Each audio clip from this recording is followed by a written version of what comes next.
On behalf of All India Trinamool Congress, I rise to speak on the demands for grants, the Ministry of Jal Shakti for the year 2025-26.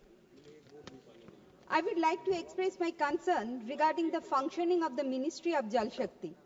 It was envisioned that this ministry would be effective in addressing India's multifaceted water challenges, including water scarcity, sanitation, and the provision of clean drinking water. Madam, water is the driving force of nature. It is the most precious resource and abundant compound on Earth's surface, covering more than 70% of the planet. But India has only 4% of water and home to 17% of world population. Now it is evident that the ratio of availability and usage is not at the desired level. The solution lies in smart usage. Unfortunately, it has clearly failed in doing so. It is highlighted that in 2018 report published by Niti Aayog that at least 21 major Indian cities, including New Delhi, were projected to exhaust their groundwater resources by 2020. Madam, if that is the case, I would like to know from the Honorable Minister, how are we going to move forward from here? Madam, the ministry has seen a significant rise in the funds allocated to it. For the financial year of 2024-25, 98,418 crore was given. In the union budget for the fiscal year 2025-26, the Ministry of Jal Shakti has been allocated 99,503 crore.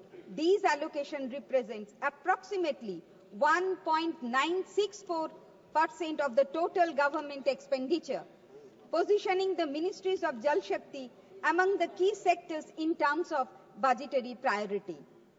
Sir, despite these, there is a significant underutilization of this fund. So I would like to know from the Honorable Minister, what is the reason for unutilization of the fund? Madam, the ambitious Har Ghar Jal initiative that aims to provide every rural household with tap water by 2024, which has now been extended till 2028.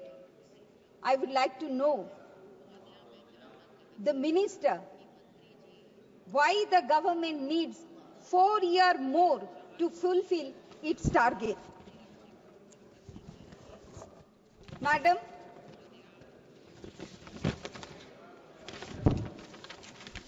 I would also like to highlight an important issue. The ministry claimed that 78% of Anganwadi centers had access to clean tap water under the Jal Jeevan Mission.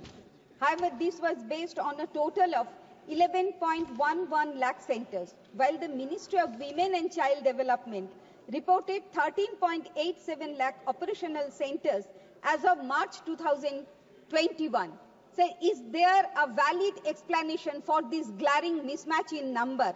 Such differences raises doubt about the accuracy of the ministry's data and the transparency of its reporting.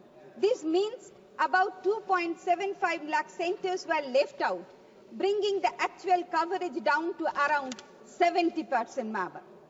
The ministry is focused on large-scale water infrastructure projects such as river interlinking project, which aims to connect 37 rivers. An extensive dam construction gives rise to various environmental and social concerns.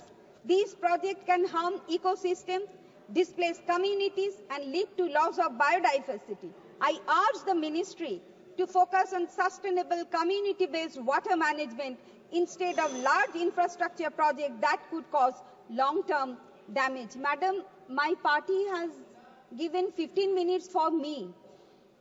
No, 5 minutes. Okay, Madam, I would like to know, I don't know whether the minister is here or not. He just left. So I would like to know from the Honorable Minister that, okay, sorry, sir. Are the waters of the Ganga River in Prayagraj, Uttar Pradesh during ongoing Mahakumbh completely clean? As per the National Green Tribunal's directives, these devotees, millions of devotees, should have been informed about the quality of the water they were about to dip into it. Madam, we have all seen the report showing dangerously high levels of bacteria in the water, making it unsafe for bathing. If Minister has received this information, I would like to know from the government what steps the government is taking regarding cleaning the Ganga Triveni Sangam. Madam, I belong from that constituency, Sundarban. The Sundarban river embankment issue is a major challenge due to region's fragile ecosystem. Even though the region faces constant threats from cyclones, Amphan, Ayla, Bulbul, Yash, and many more. Madam, I would like to request the Honorable Minister that Government of India sanctioned rupees 2,103.64 crore for 3 FMP schemes, namely Sundarban Embankment Reconstruction Project, Kalighai Kalpeshwari Baghai Basin Scheme, and the Government of West Bengal submitted reimbursement project of rupees 204.07 crore, but only 44.15 crore has so far been reimbursed. So I would like to request the Honorable Minister to release the balance amount, that is 159.92 crore at the earliest. And my other demands, ma'am, please, I would like to request the Honorable Minister to implement Ghatal Master Plan, which is a long pending demand of the people in the 2 flood affected districts. And Madam,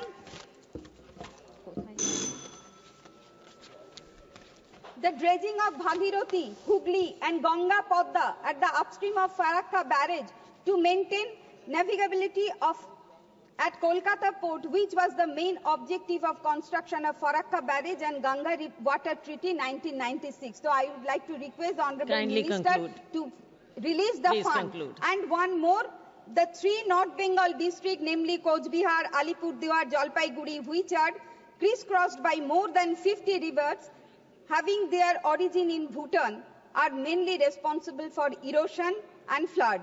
So I would like to request the Honorable Minister that Government of West Bengal has already sent a proposal and requested for sanctioning the fund on 8th August 2024. Please and to conclude constitute now. the Indo-Bhutan Please Joint conclude. River Commission at the earliest to formulate and recommend flood control works and flood warning system. Thank you. And being Thank a representative of conclude. Sundarban, I would like to request the Honorable Minister to sanction more fund for construction Right. maintenance of the entire river bank embankment of Sundarban to Please protect the conclude. people of Shri Sundarban. Thank you, Tamil Madam. Thank you. Selvanji.